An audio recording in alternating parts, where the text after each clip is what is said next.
Hello, in this video I'm going to talk about a few of the books that have inspired me and continue to inspire me in my photography. I'm going to start with three books that are classics, well, two of them are classics anyway.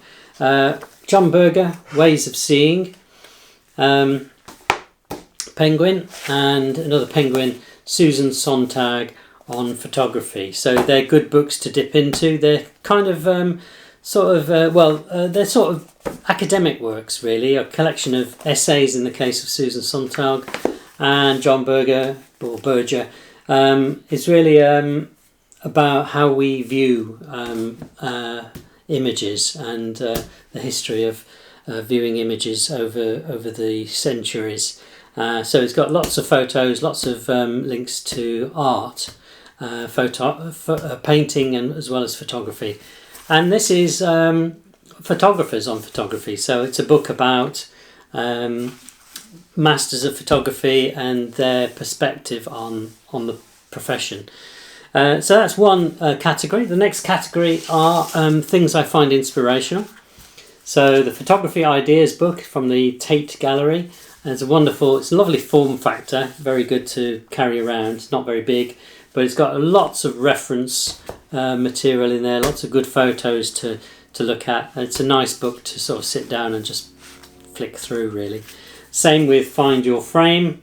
That's another one, very similar, lots of street photography in that. It's great. This is one I've discovered recently. It's called NY Through the Lens. And it's all about all photographs of New York.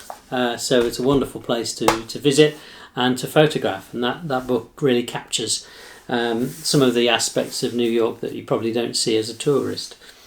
The next category of books are books that are particular genres. So these happen to be three. I've probably got more of these, but this is just a small sample. I thought I'd just talk about. So the wonderful Emma Davis has published a book on landscape photography. There's a book here on astrophotography. So a good book for getting started in astrophotography. And Tim Cornbill's book on urban photography as well. So I particularly enjoy his photographs of Birmingham, an area that I know well and have photographed many times. So the last category of books are books that are kind of exercise books, really, things that you can try out yourself. And the first one of those is the Photographer's Playbook. Lots of different assignments in there. It's completely textual, there's no images, but lots of great inspiration in there. The next is from Emma Davis again. This is a lady who has a free online course called, what's it called? It's called, oh dear now,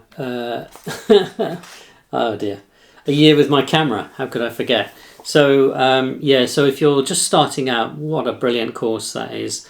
And plenty of exercises, but this is a creativity workbook that you can get to accompany the courses that you do, or not. You can just buy the book and work through it. But it's a great resource.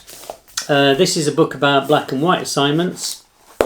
It's part of a series of different books in the genre. They're called 52 Assignments, and this one happens to be on black and white. The next is Photograph Like a Thief. This is a book about visual editing and trying to recreate the sort of effects that other people have created with some stunning images. So it's a good book if you're into photo editing. I'm going to return back to A Year with My Camera. This is there are several workbooks attached to the course, and this was one of the books that I purchased. And lots of things, practical things to work through in there. Lots of great learning. My final book is from Michael Freeman, and this is The Photographer's Eye. So it's one of those, it's difficult to classify. I put it into the category of exercise books, but this one is about tuning your eye to composition, really. So it's about how you compose photographs. So a good spread of books here. I feel I've got others in a box, but I've got other things on top of the box, so I can't get them out and show you. But maybe another time I'll do that. I find it's always worth keeping your eye out for good books if you're looking at charity shops or just browsing general. They can be quite expensive photography books, so I tend to sort of lean into more of the sort of charity shop type finds rather than outright purchases. But things like the Tim Cornwell, the some of the exercise books, I've actually purchased or had given as gifts. So it's a good. I mean, we've got Christmas coming up, so it's probably a good time to get a book on your Christmas list. Thanks for watching.